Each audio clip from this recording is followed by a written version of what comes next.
बिस्मिल्लाहिर्रहमानिर्रहीम। सर जी,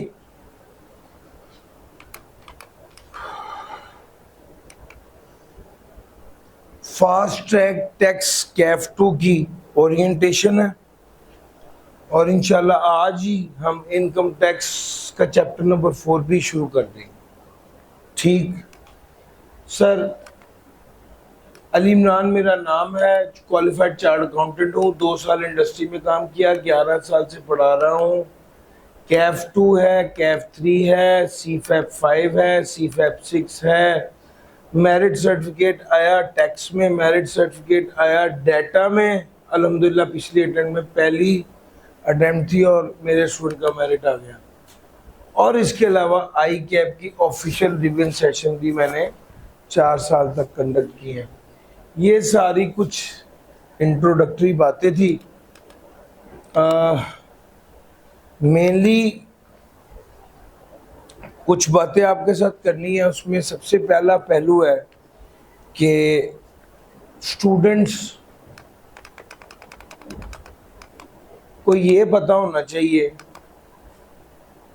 कि सिलेबस क्या है। अगर टैक्स की बात करूं तो सर 100 नंबर के पेपर में से 5 से 10 नंबर पहले 3 चैप्टर्स में से आने, इनकम टैक्स के पोर्शन में से 60 to 75 मार्क्स का पेपर आना है और सेल्स टैक्स में से 20 से 30 मार्क्स का पेपर आना है। तो आपको सब्जेक्ट का ब्रेकअप बहुत क्लियरली पता होना चाहिए। जैसे आज से हमने शुरू करना है चैप्टर नंबर क्या कहते हैं 4 से शुरू करना है, तो आप जो सबसे पहला पार्ट कर रहे होंगे बुनियादी तौर पे वो सबसे की और सबसे इंपॉर्टेंट 60 to 75% होगा। अच्छा, ये कुछ स्केड्यूल आपके साथ शेयर किया हुआ है। अलबत्ता इसमें जो की बात है वो ये है कि आप ये जहन में रखिए कि 31 जुलाई जो है वो डेट होगी, वो वाला वीक लास्ट वीक होगा जिस दिन आपका सिलेबस मुकम्मल होगा। और दो इसमें पहले मैं चैप्टर 1 प्लान कर रहा था जब मैंने ये बनाया था, बट फाइनली मैंने सोचा मैं फौरी तौर पे आपको कौन सा वाला एरिया कराऊंगा, इनकम टैक्स कवर कराऊंगा। तो उसको प्लान करते हुए मैंने पहले चैप्टर 4 कराया और ये वाले दिनों में भी इंशाल्लाह चैप्टर 4 चल रहा होगा। वीकली टेस्ट है, इंशाल्लाह वो आपके साथ कंडक्ट कर रहे होंगे। और ये बुनियादी तौर पे पास पेपर एनालिसिस है। पास पेपर एनालिसिस आपको ये बता रहा है कि पहले 3 चैप्टर में से आई कैप कहता है 5 से 10 मार्क्स का पेपर आएगा और तकरीबन पिछली 6, 7, 8, 9 पिछली 9 अटेम्प्ट्स की एवरेज कहती है 7.6, यानी एग्जैक्टली जैसे आई कैप कह रहा है वैसे ही उतनी वेटेज का क्वेश्चन आ भी रहा है। आई कैप कहता है 60 to 75% और आया कितने मार्क्स का, 66 मार्क्स का। वैसे मैं अब आपको बताता चलूं, इनकम टैक्स में से तकरीबन अब ज्यादा मार्क्स का पेपर आने लग गया है। ये तकरीबन 65 प्लस ही है, 65 to 70 मार्क्स। अच्छा, अगर मैं बात करूं अब सेल्स टैक्स की, तो सेल्स टैक्स आई कैप वाले कहते हैं 20 से 30%, लेकिन पिछली 9 अटेम्प्ट्स की एवरेज बता रहा है तकरीबन 26%। ये एक ओवरऑल मैप है जो आपको ये बताता है कि भाई किस एरिया में से कितना पेपर आ रहा है।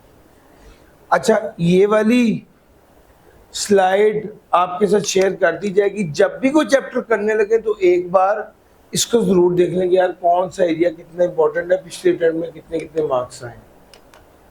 इस सब्जेक्ट की नेचर की बात करूं तो भैया वैसे तो थ्योरेटिकल नेचर है, लेकिन 20% के करीब क्रैमिंग वाला आता है और 80% के करीब प्रैक्टिस 80% के करीब न्यूमेरिकल बेस्ड आता है जिसकी प्रैक्टिस जरूरी है। आपको बताता चलूं कि आपके पेपर में 10 एमसीक्यूज भी हैं, तो एमसीक्यूज 10 हैं, उसके अलावा जो बेसिकली 20 और 80% की रेशो बनती है, तकरीबन 20% का रट्टे वाला और 80% न्यूमेरिकल बेस्ड। अच्छा, एक दो बातें और बड़ी जरूरी हैं ख़ास तौर पे ऑनलाइन स्टूडेंट्स के लिए कि जब वो पढ़ रहे होते हैं तो उन्हें ये फील होता है, मैंने जनरली देखा कि ऑनलाइन स्टूडेंट्स जब पढ़ रहे होते हैं तो कहाँ पर गलती करते हैं। सबसे पहले उन्हें ये समझ नहीं आ रही होती कि टीचर से कांटेक्ट कैसे करें। तो बच्चों, टीचर, मेरे केस में अल्हम्दुलिल्लाह टीचर हमेशा आपके लिए अवेलेबल होता है।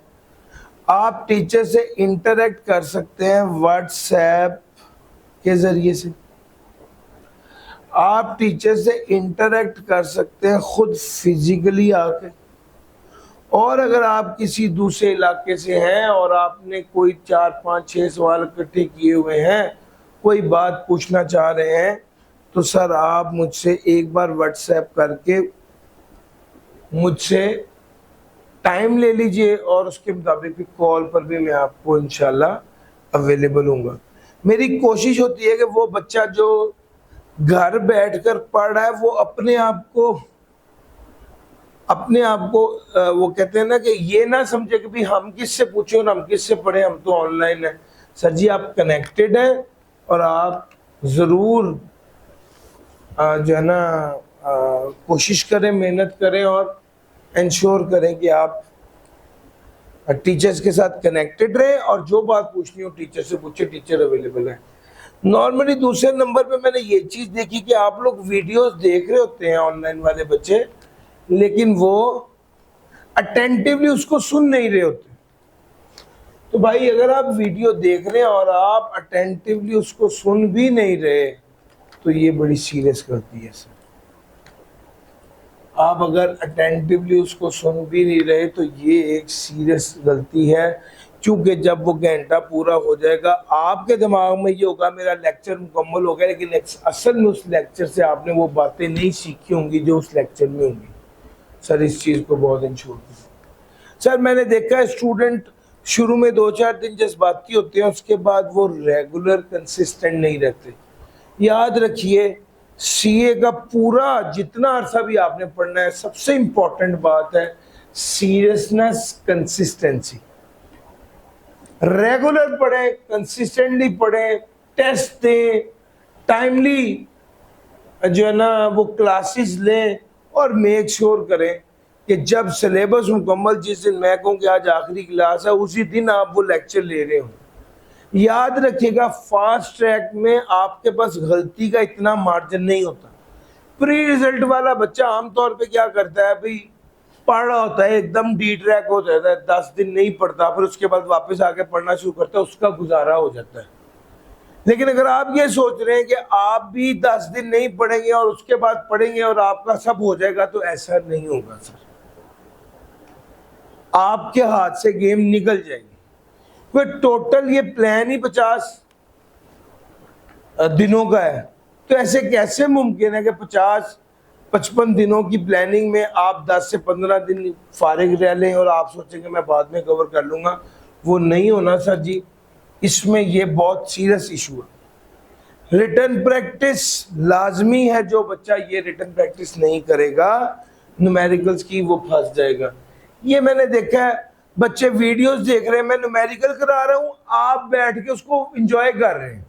नहीं सर, आपको खुद वो न्यूमेरिकल हल करना है, वरना वो आपको कभी भी नहीं आएगा। सर मैंने ओवर द पीरियड देखा है कि ये सारी चीज़ें कुछ स्टूडेंट्स के एंड पर इशू होता है।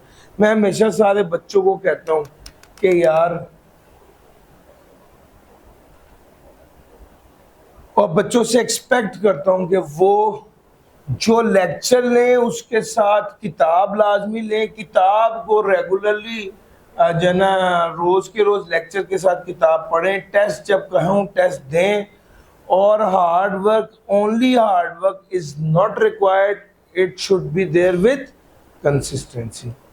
55 दिन का मतलब है कि आपने रूटीन में मेहनत करनी है और रूटीन में काम करना है, वरना ये काम नहीं बनेगा। सर जी ये भी सारी बात आपको बता दी।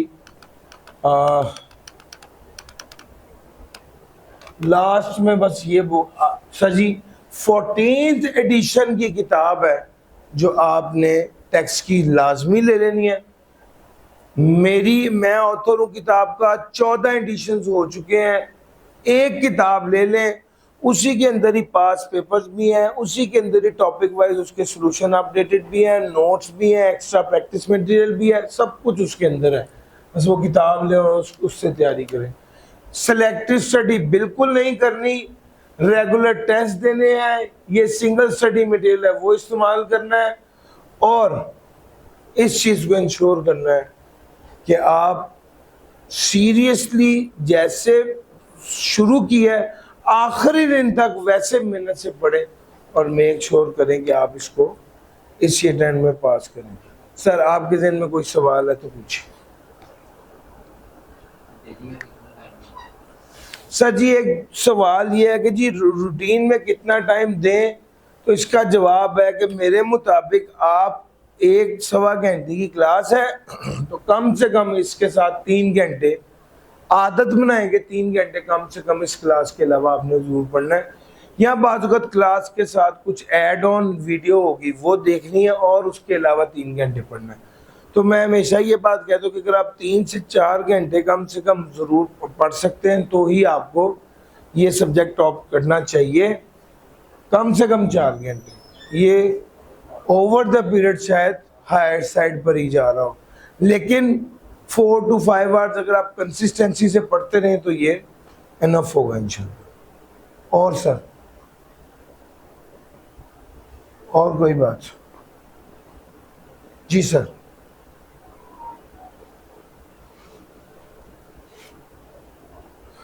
आप जो ऑनलाइन वाले स्टूडेंट्स हैं उनके जहन में कोई सवाल है, कोई बात पूछना चाहें तो सर वो 032242888078 पर व्हाट्सएप करके पूछ सकते हैं। ये मेरा पर्सनल नंबर है, आप लोग इसको नोट कर लें, सेव कर लें। फ़ायदा ये है कि जब भी आपको प्रॉब्लम हो तो आपको डायरेक्टली मुझे अप्रोच करने में कोई दिक्कत ना हो।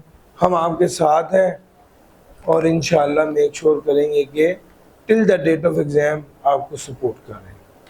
Done sir ji. Sir ji ये थी हमारी आज की डिस्कशन, और अब हम शुरू करेंगे चैप्टर नंबर 4।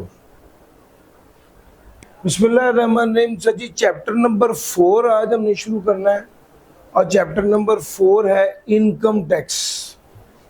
चैप्टर नंबर 4 है इनकम टैक्स, और इनकम टैक्स के नाम से ही पता चलता है इनकम पर टैक्स, यानी इनकम टैक्स नाम से ही पता चल रहा है इनकम टैक्स यानी इनकम पर टैक्स।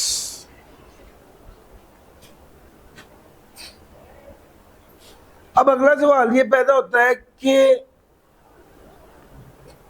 कौन सी इनकम,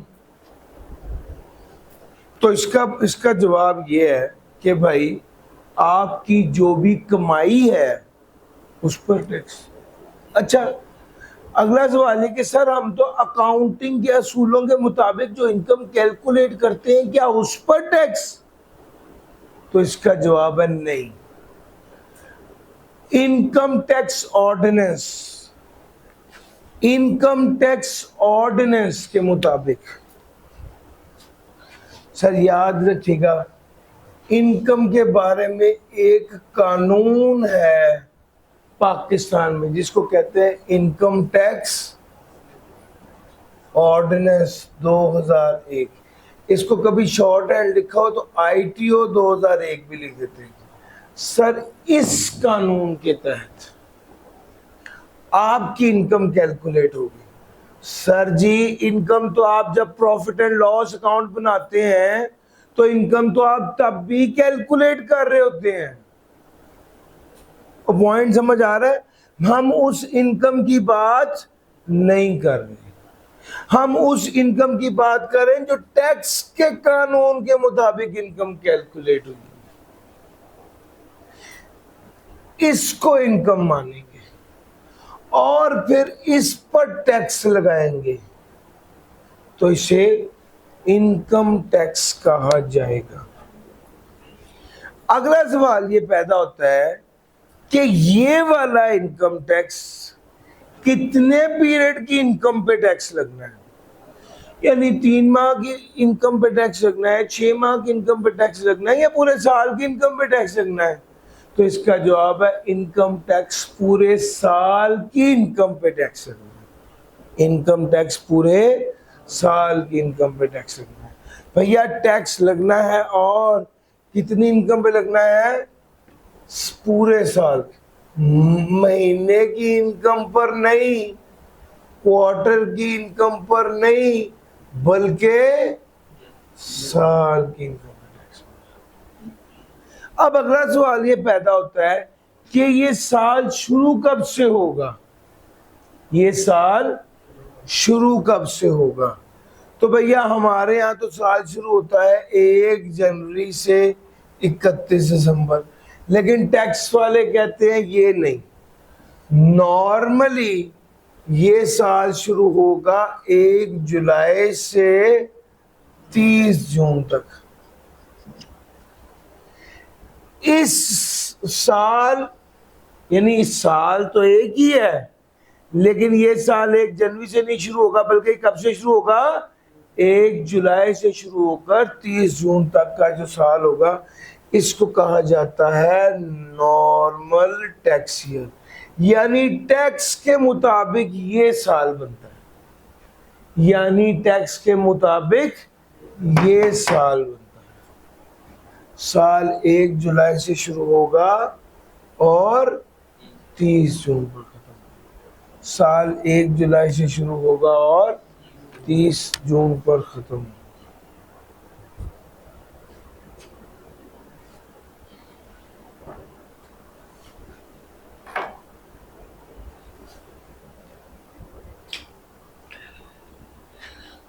तो नॉर्मल टैक्स ईयर का मतलब क्या हुआ, 1 साल की इनकम जो 1 जुलाई से 30 जून तक का पीरियड है, उससे नॉर्मल टैक्स ईयर कहा जाएगा।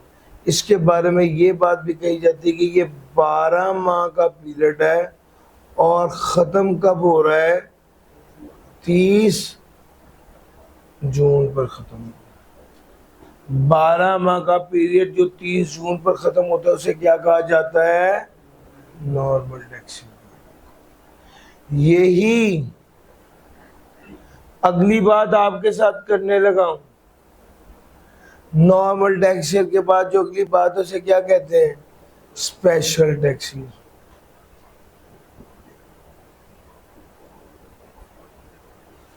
स्पेशल टैक्स ईयर के बारे में कहा जाता है 12 माह का पीरियड जो 30 जून पर खत्म नहीं हुआ, 12 माह का पीरियड जो 30 जून पर खत्म नहीं हुआ, वो स्पेशल टैक्स ईयर। यानी नॉर्मल टैक्स ईयर 12 माह का पीरियड जो 30 जून पर खत्म हुआ, और स्पेशल टैक्स ईयर 12 माह का पीरियड जो 30 जून पर खत्म नहीं हुआ। सर टैक्स वाले तो इस पीरियड को पसंद करते हैं, लेकिन बाज़ औक़ात कुछ मजबूरियां आ जाती हैं। जैसे बैंक वाले टैक्स वालों के पास चले गए और बैंक वालों ने कहा कि हम 1 जनवरी से 31 दिसंबर के पीरियड की इनकम को कैलकुलेट ज़्यादा बेहतर तरीके से कर सकते हैं। आपकी मेहरबानी है, अगर आप हमें ये वाला पीरियड 1 साल की इनकम पे टैक्स ही देना है, हम इस पीरियड की इनकम को कैलकुलेट करके टैक्स दे दे तो ये हमारे लिए ज़्यादा बेहतर और आसान होगा। टैक्स वालों ने इनकी ये दरखास्त कबूल कर ली। तो अब ये वाला, और बल्कि उन्होंने सारे बैंक्स को इजाजत दे दी कि 1 जनवरी से 31 दिसंबर तक की इनकम पे टैक्स कैलकुलेट करें। अब ये वाला टैक्स क्या बन जाएगा,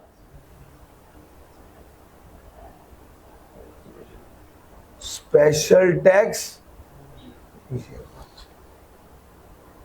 स्पेशल टैक्स ईयर जो 1 जनवरी से 31 दिसंबर तक के पीरियड की बात करता है।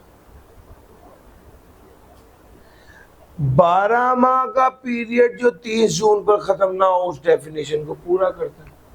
अच्छा, इसी तरह ही ना शुगर सेक्टर था, शुगर इंडस्ट्री वालों ने भी आके एहतजाज किया। उन्होंने कहा गन्ने की फसल उतरेगी, उसके बाद से हमारी वर्किंग शुरू होगी ना, तो हमारे लिए 1 जुलाई से 30 जून तक का पीरियड सूटेबल नहीं है, हमें 1 अक्टूबर से 30 सितंबर का पीरियड दे दें। टैक्स वालों ने अलाउ कर दिया। अब ये भी कौन सा टैक्स पीरियड कहलाएगा, नॉर्मल या स्पेशल? शाबाश।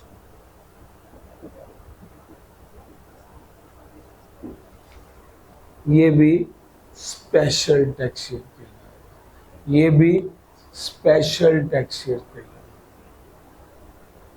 नॉर्मल टैक्स ईयर की बात हो गई, स्पेशल टैक्स ईयर की बात हो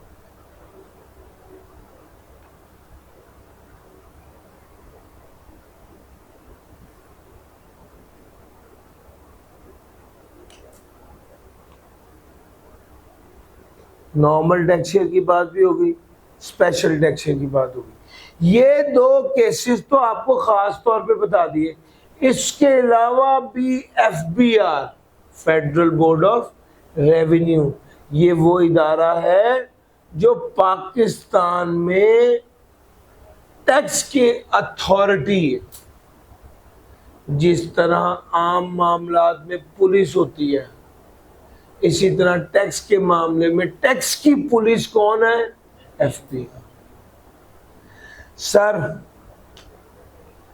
FBR चाहे तो किसी भी इदारे को, किसी भी कंपनी को या किसी भी पर्सन को, उसने कहा FBR चाहे तो किसी भी पर्सन को या क्लास ऑफ पर्सन को, FBR चाहे तो किसी भी पर्सन को या क्लास ऑफ पर्सन को क्या कर सकती है? अलाउ कर सकती है स्पेशल टैक्स ईयर। FBR के पास पावर है। अब तक मैंने आपको क्या बता दिया? अब तक मैंने आपको सिर्फ 2 बातें बताई।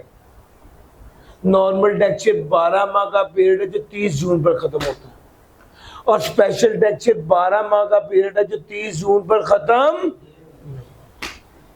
क्या ये 2 बातें समझ आ गई भाई? समझ आ गई? आगे चलते हैं।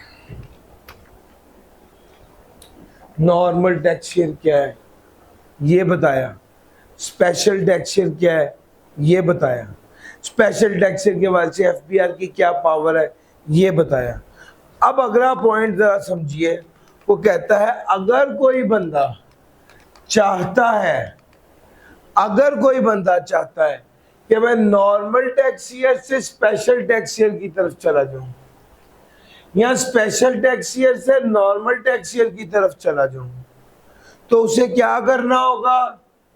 उसे दरखास्त देनी होगी। किसको? कमिश्नर। अगर कोई बंदा नॉर्मल से स्पेशल या स्पेशल से नॉर्मल टैक्स की तरफ जाना चाहता है तो उसे कमिश्नर को दरखास्त देनी होगी। कमिश्नर कंपेलिंग नीड देखेगा। कमिश्नर क्या देखेगा? कंपेलिंग नीड देखेगा। अगर कमिश्नर को लगा कि कंपेलिंग नीड है, अगर कमिश्नर को लगा कि कंपेलिंग नीड है, तो कमिश्नर उसको इजाजत दे देगा कि तुम नॉर्मल से स्पेशल या स्पेशल से नॉर्मल की तरफ चले जाओ। और अगर इजाजत दे दी, if allowed by the commissioner, change tax year will start. अगर कमिश्नर को इजाजत मिल गई तो अगर कमिश्नर ने इजाजत दे दी, सॉरी, तो उसके बाद चेंज टैक्स ईयर स्टार्ट होगा। हाँ, कमिश्नर ने इजाजत दे दी और बाद में कमिश्नर को लगा कि इसने तो मुझे उल्लू बना दिया या इसको तो जरूरत ही नहीं थी, तो फिर क्या होगा? कमिश्नर इजाजत देने के बाद भी क्या कर सकता है? विथड्रॉ कर सकता।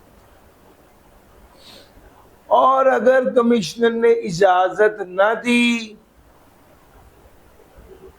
अगर कमिश्नर ने इजाजत ना दी तो टैक्स पेयर किसके पास चला जाएगा?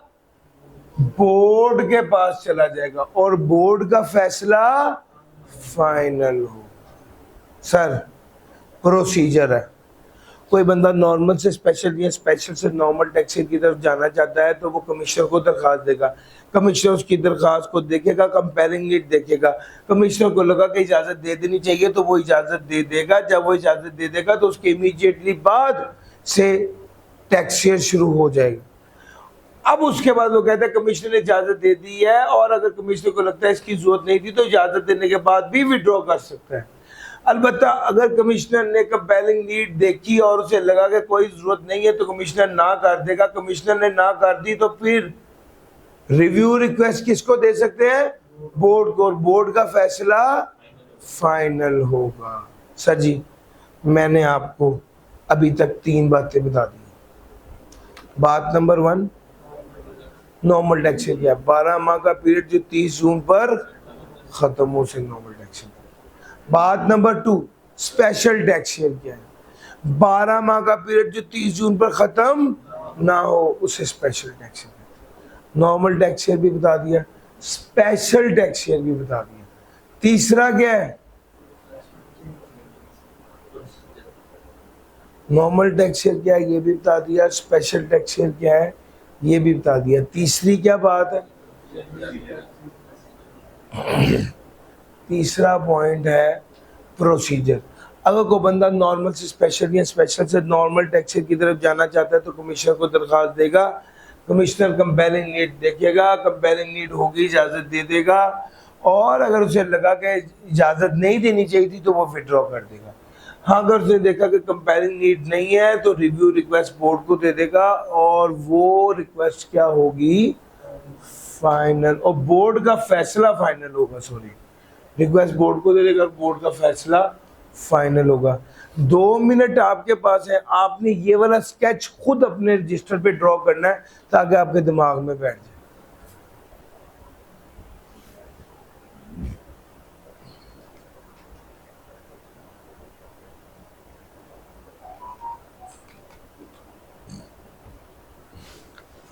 अगर यहां तक आप मेरे साथ आ गए तो अब अगली बात सीखो।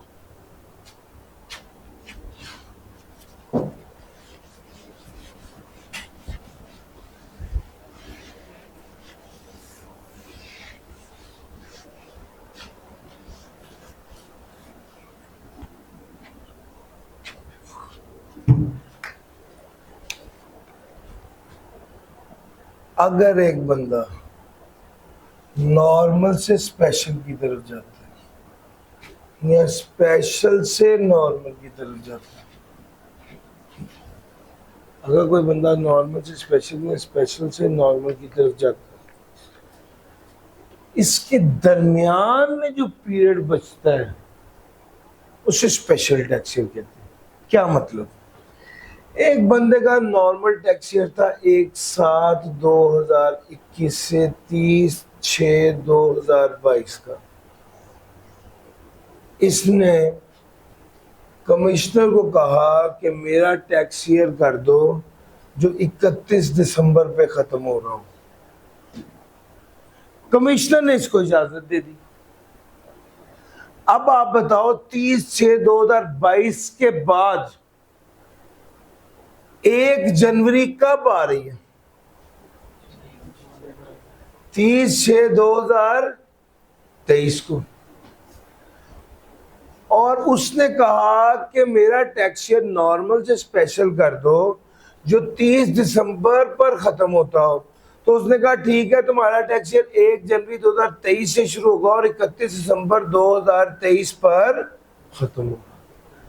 अब मसला सिर्फ ये है कि ये नॉर्मल टैक्स ईयर है, ये स्पेशल टैक्स ईयर है, इसके दरमियान में कुछ पीरियड है, इसके दरमियान में कुछ पीरियड है जो नॉर्मल टैक्स ईयर के खत्म होने के बाद और स्पेशल टैक्स ईयर के खत्म होने से पहले, शुरू होने से पहले। कहां से? ये सर यहां से शुरू करें, 1/7/2022 से 31/12/2022। ये जो पीरियड है जो नॉर्मल टैक्स ईयर के खत्म होने के बाद और स्पेशल टैक्स ईयर के शुरू होने से पहले है, इसको क्या कहा जाता है? इसको ट्रांजिशनल टैक्स ईयर कहा जाता है।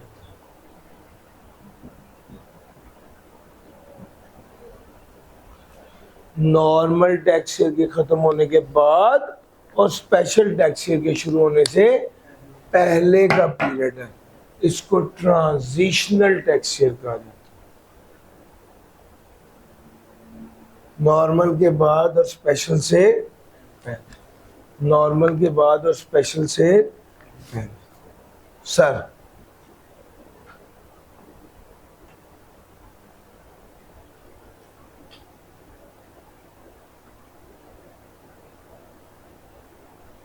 ये सारी बात आपके साथ हो गई, तो एक एग्जांपल और लीजिए। एक बंदे का टैक्स ईयर है 1 अक्टूबर 2023 से 30 सितंबर 2024। ये कमिश्नर को कहता है कि मेरा टैक्स ईयर स्पेशल से नॉर्मल कर दीजिए। तो कमिश्नर कहता है ठीक है, 30 सितंबर 2024 के बाद 1 जुलाई का आना, 2025 में आना।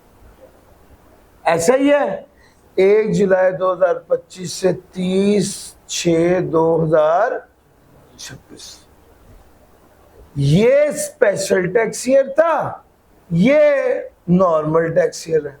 मसला सिर्फ ये है, जब आप स्पेशल से नॉर्मल की तरफ आए हैं तो इसके दरमियान में कुछ पीरियड रह गया। यार मेरा पॉइंट समझ आ रहा है? वो पीरियड कब से शुरू हो रहा है? 1 अक्टूबर 2024 से 30 जून 2025। इसको क्या कहा जाएगा? बोलो सर, क्या कहा जाएगा? Transitional tax year. क्या कहा जाएगा? Transitional tax year. Transitional tax year normal से शुरू होगा, ये स्पेशल से नॉर्मल पर आया, दरमियानी हिस्सा जो है स्पेशल के बाद और नॉर्मल से पहले वाला, इसको ट्रांजिशनल टैक्स ईयर कहते हैं। मैंने आज आपको 4 बातें बता दी। बात नंबर 1, नॉर्मल टैक्स ईयर 12 माह का पीरियड है जो 30 जून पे खत्म होता है। बात नंबर 2, स्पेशल टैक्स ईयर 12 माह का पीरियड है जो 30 जून पे खत्म नहीं। बात नंबर 3, अगर किसी ने नॉर्मल से स्पेशल या स्पेशल से नॉर्मल की तरफ जाना है तो कमिश्नर को दरखास्त देंगे। कमिश्नर क्या देखेगा? कंपेयरिंग नीड देखेगा। कमिश्नर कंपेयरिंग नीड देखेगा। अगर कंपेयरिंग नीड हुई तो फिर कमिश्नर इजाजत देगा। कमिश्नर कंपेयरिंग नीड देखेगा, कंपेयरिंग नीड हुई तो कमिश्नर इजाजत देगा। जब कमिश्नर ने इजाजत दे दिया उसके बाद भी कमिश्नर विड्रॉ कर सकता है। और अगर कमिश्नर ने इजाजत नहीं दी तो किसके पास जा सकते हैं? बोर्ड का फैसला। वो मुश्किल तो नहीं लग रहा? ये बात मैंने तीसरी बताई थी। चौथी बात क्या बताई? Transitional tax year. जब आप नॉर्मल से स्पेशल या स्पेशल से नॉर्मल की तरफ जाएं तो जो दरमियानी पीरियड आएगा उसे क्या कहा जाएगा? ट्रांजिशनल टैक्स ईयर कहा जाएगा। जो दरमियानी पीरियड आएगा उसको ट्रांजिशनल टैक्स ईयर कहा जाएगा। जो दरमियानी पीरियड आएगा उसको ट्रांजिशनल टैक्स ईयर कहा जाएगा। वो मुश्किल तो नहीं लग रहा? 4 बातें मैंने आपको बता दी। 5वीं बात अब आपको बताने लगा।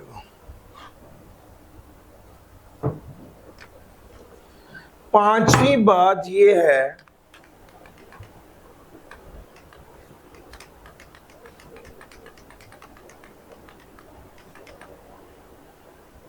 टैक्स ईयर को डिनोट किससे करते हैं? 5वीं बात, टैक्स ईयर को डिनोट किससे किया जाता है, यानी टैक्स ईयर को शो किससे किया जाता है? वो कहते हैं अगर तो नॉर्मल टैक्स ईयर है तो जिस साल वो खत्म हुआ उसे उसी साल से शो किया जाएगा। अगर तो नॉर्मल टैक्स ईयर है तो जिस साल वो खत्म हुआ उसको उसी से शो किया जाएगा, यानी 1 जुलाई 2022 से 30 जून 2023 ये नॉर्मल टैक्स ईयर है। इसको क्या कहा जाएगा? टैक्स ईयर 2023 कहा जाएगा। हेलो, इसको टैक्स ईयर 2023 कहा जाएगा। नॉर्मल टैक्स ईयर है तो जिस साल खत्म हुआ उसको उससे डिनोट करेंगे, और अगर स्पेशल टैक्स ईयर है तो देखा जाएगा, क्या देखा जाएगा?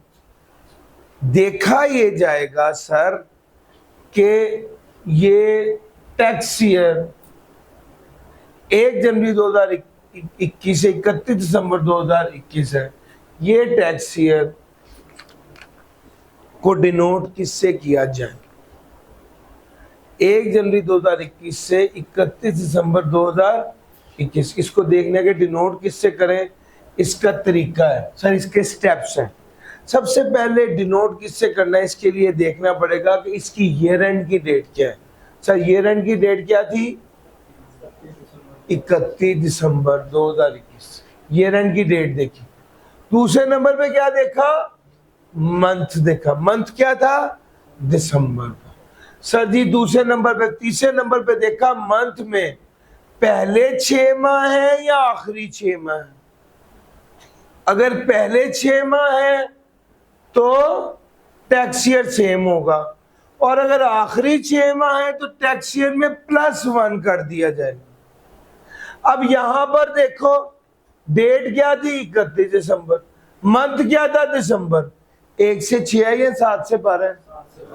7 से 12 है तो +1 कर देंगे, यानी टैक्स ईयर 2021 नहीं होगा बल्कि 2022 होगा। टैक्स ईयर 2022 होगा। सर निचोड़ क्या निकाला? निचोड़ ये निकाला कि आपने जब भी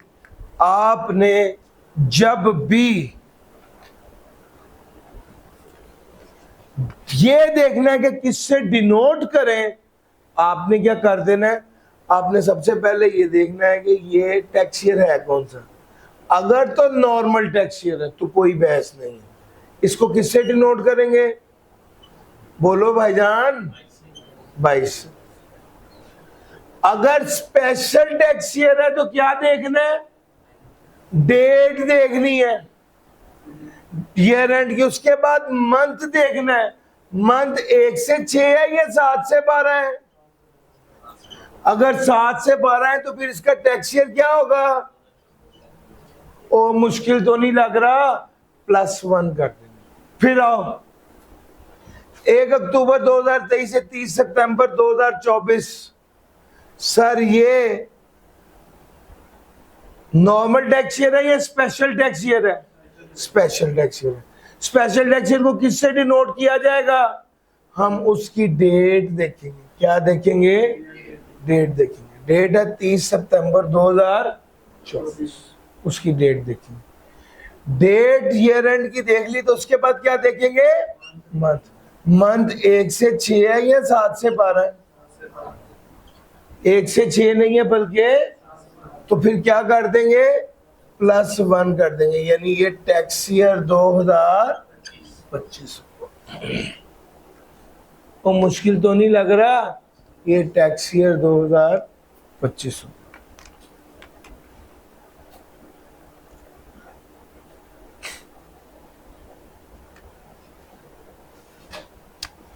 1 अक्टूबर 2024 से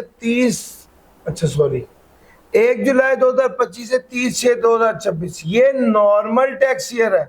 इसको किससे डिनोट करेंगे? 2026। और मुश्किल तो नहीं लग रहा? सर जी क्लास एक्टिविटी है, जल्दी से ये कीजिए।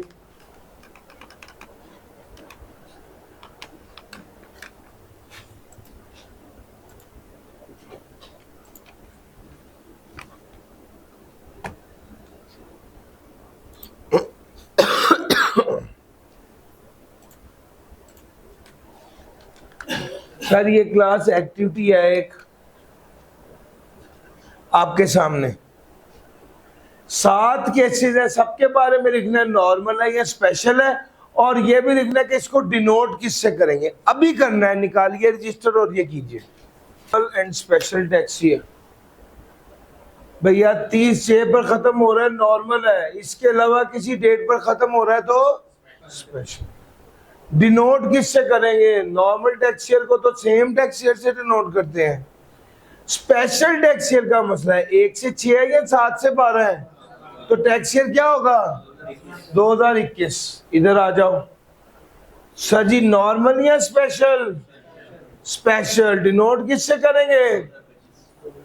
1 से 6 या 7 से 12? 2025। 31/12/2024 को, फिर 7 से 12 है 2025। 31/3/2025 को, फिर 1 से 6 है तो 30/4/2025 जी 2025। 30/6/2025 जी 2025। सर ये आपके सामने को मुश्किल तो नहीं लग रहा? सर ये सारी बातें मैंने आपके साथ कर दी, और हमारा आज का जो एरिया है उसमें सिर्फ अब आखिरी चीज़ रह गई है, और वो ये है कि एक बार हम टेक्स्ट को गो थ्रू कर लें। टेक्स्ट में क्या लिखा हुआ? सर जी नॉर्मल टैक्स ईयर वो कहता है 12 माह का पीरियड जो कब खत्म हो रहा है? 30 जून पे खत्म हो। इसको डिनोट किससे किया जाएगा? जिस कैलेंडर ईयर में वो खत्म हो रहा है उसको उसी से ही डिनोट किया जाएगा। वो कहता है denoted by the calendar year in which the said date falls. Special tax year की बात करने लगा। स्पेशल टैक्स ईयर क्या है? सर स्पेशल टैक्स ईयर 12 माह का पीरियड है जो 30 जून पर खत्म ना हो। वो कहता है ये नॉर्मल टैक्स ईयर से डिफरेंट है, लेकिन है ये कितने देर का? 12 माह का पीरियड है, और इसको डिनोट किससे किया जाएगा? वो कहता है इसको डिनोट, अब ये वाली लाइन मैंने आपको उसकी जुगाड़ बताई है, उसका शॉर्टकट बताया है, वरना ओरिजिनल लाइन में वो कहता है कि इसको स्पेशल टैक्स ईयर को डिनोट किया जाएगा उस कैलेंडर ईयर में, उस कैलेंडर ईयर से जिस कैलेंडर ईयर में स्पेशल टैक्स, जिस कैलेंडर ईयर, उस कैलेंडर ईयर से डिनोट किया जाएगा जो कि वो कहता है relevant to normal tax year होगा in which the closing date of special tax year fall. सुनो ये जो लाइन लिखी हुई अंग्रेजी में इसका क्या मतलब है मैं ये बताने लगा हूं। मैंने आपको ये बता दिया कि नॉर्मल और स्पेशल क्या होता है। आओ जरा मेरे साथ। आपकी डेट है लेट से 1 जनवरी 2023 से 31 दिसंबर 2023। वो कहता है ये वाली डेट जिस नॉर्मल टैक्स ईयर में फॉल करती है, ये वाली डेट स्पेशल टैक्स ईयर की क्लोजिंग डेट जिस नॉर्मल टैक्स ईयर में फॉल करती है उसको उससे डिनोट किया जाए। हाँ जी बताएं। 1 जुलाई 2023 से 30/6/2000। यार मेरा पॉइंट समझ आ रहा है? ये 1 जुलाई 2023 से 30/6/2024 ये है सर। 1 जुलाई 2023 से 30/6/2000 इसको इससे डिनोट किया जाए। तो वो कहता है अब इधर वापस आओ, उस कैलेंडर ईयर से डिनोट किया जाएगा जो नॉर्मल टैक्स, जो स्पेशल टैक्स ईयर की क्लोजिंग डेट जिस नॉर्मल टैक्स ईयर में फॉल करे उसको उस कैलेंडर ईयर से डिनोट किया जाएगा। यही मैंने आपको सिखाया, यही बताया, और इस बात में ये था। बाकी उसने कहा बोर्ड ने बता दिया है कि स्पेशल टैक्स ईयर क्या होंगे, जैसे शुगर के लिए 1 अक्टूबर से 30 सितंबर, राइस एक्सपोर्टर, इंश्योरेंस और बैंक्स के लिए 1 जनवरी से 31 दिसंबर। अच्छा जी, चेंज ऑफ टैक्स ईयर, कोई बंदा नॉर्मल से स्पेशल, स्पेशल से नॉर्मल की तरफ जाना चाहता है तो कमिश्नर से इजाजत लेगा, कमिश्नर परमिशन दे देगा अगर कंपेयरिंग नीड के बारे में उसे बता दिया गया। और change of tax year granted by the commissioner may be withdrawn if in his opinion it is no longer feasible.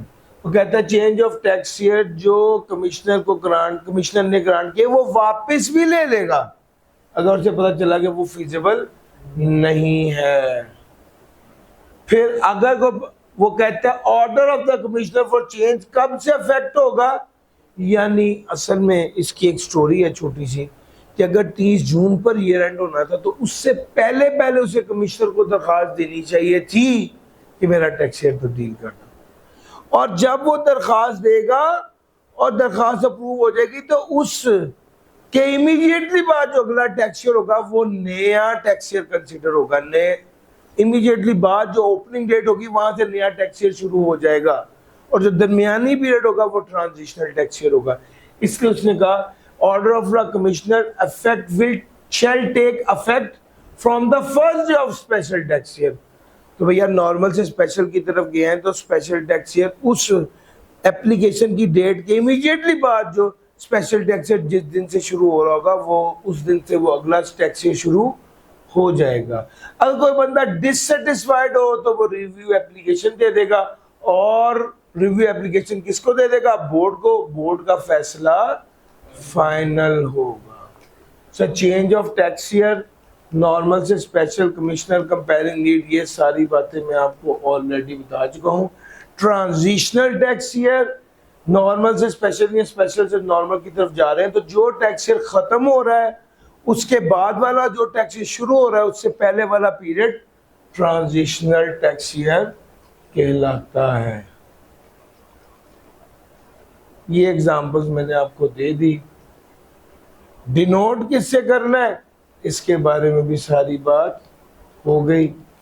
Sir आपके पास 5 मिनट है, इस सारे टेक्स्ट को आपने पढ़ना है, कहीं कोई चीज ऐसी तो नहीं जो ना समझ आई हो। 5 मिनट आपके पास।